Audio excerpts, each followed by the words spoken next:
Pemirsa setia Fibis News, harapan positif kembalinya investor asing memasukkan dananya ke Bursa Efek Indonesia, pulihnya supply chain dan pembukaan kegiatan ekonomi, memberikan optimisme peningkatan transaksi perdagangan pada semester kedua ini di Bursa Efek Indonesia.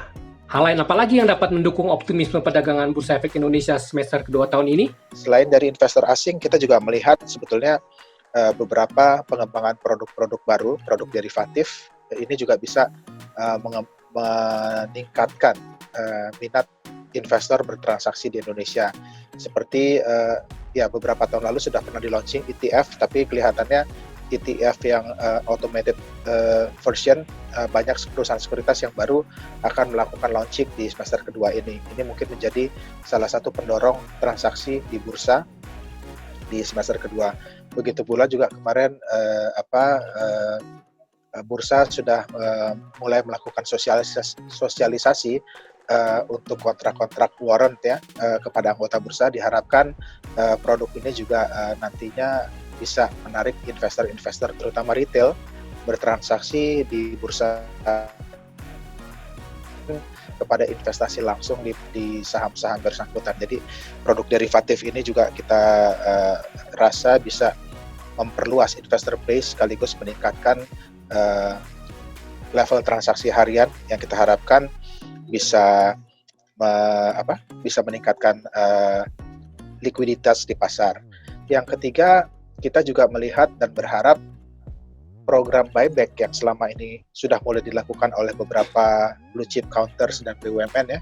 Kita lihat beberapa bulan terakhir bank-bank besar seperti BTN, BNI itu sudah mulai masuk ke pasar karena mereka percaya bahwa valuasi saham mereka pada kondisi COVID-19 ini koreksinya sudah terlalu dalam dan worth it untuk dipegang sebagai treasury shares gitu ya. Jadi banyak BUMN maupun blue chip companies yang sudah mulai melakukan program buyback di pasar. Cuma memang karena orang juga belum tahu sampai batas mana krisis COVID ini berlangsung, kelihatannya program buyback-nya itu pun belum dilakukan secara gas penuh ya. Jadi baru sebagian-sebagian. Nah, kita harapkan company atau perusahaan yang masih memiliki likuiditas ekstra bisa meningkatkan kembali perdagangan di pasar modal dengan melakukan buyback untuk kemudian dalam beberapa bulan kemudian dilepaskan kembali ke pasar. Ini menjadi salah satu motor atau mungkin katalis ya untuk bisa menggairahkan kembali perdagangan di pasar sekunder di semester kedua ini. Itu mungkin opsi-opsi yang kita harapkan bisa meningkatkan kembali likuiditas dan transaksi di pasar modal Indonesia. Kalau dari Pak Fijongtius gimana Pak untuk dari sisi emiten sendiri? Apa kira-kira harapan dan yang dapat dilakukan oleh Bursa Efek untuk dapat mengembangkan dagangan saham di semester kedua ini Pak? Ya, saya rasa juga terdampak kepada faktor makro. Itu adalah stabilitas nilai rupiah. Memang masih fluktuasi ya, tapi kita melihat kalau range-nya itu cukup narrow, cukup tipis, misalnya kisaran 14.000 misalnya, kita bilang lah ya, ini asumsi aja karena prediksi rupiah tidak pernah tepat katanya begitu ya. Jadi harapan kita kalau itu dia tidak terlalu kuat nggak apa-apa, jangan sampai mendadak ke 13.4, 13.5 gitu ya. Kalau dia stay di 14.000 aja, saya rasa industri farmasi akan sangat terbantu ya, dalam arti memanage supply chain yang pertama tadi. Nah, ini ada harapan-harapan positif dengan gradual recovery ya, dengan tadi basic needs. Kalau untuk KLB sendiri kita yakin outlook yang kita pasang di awal tahun masih bisa inline, jadi kami tidak melakukan koreksi. Demikian kami optimisme masih tetap baik. Baik, Bapak Fijongtius juga Pak Nelwin Andriansyah.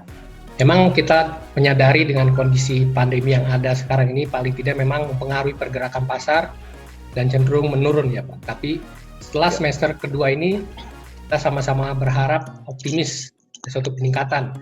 Seperti juga yang disampaikan oleh Bursa Efek beberapa waktu lalu ketika kami juga wawancara corporate sekretaris yaitu sekretaris perusahaannya mengatakan bahwa di masa pandemi ini justru ada peningkatan di dalam edukasi dan literasi, juga pembukaan rekening di pasar saham. Demikian juga minat daripada initial public offering perusahaan situ nanti sampai akhir tahun ada 16 masih ada. Jadi memang kita tetap optimis akan terjadi suatu peningkatan di pasar saham kita dan juga perdagangan pasar saham kita, sehingga dengan demikian dapat memberikan suatu dukungan yang baik dan positif bagi ekonomi Indonesia itu sendiri.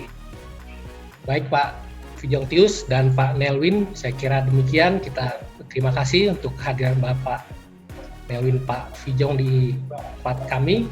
Kita berharap apa yang Bapak sampaikan bisa memberi masukan baik kepada pelaku pasar maupun institusi Bursa Efek itu sendiri, Pak.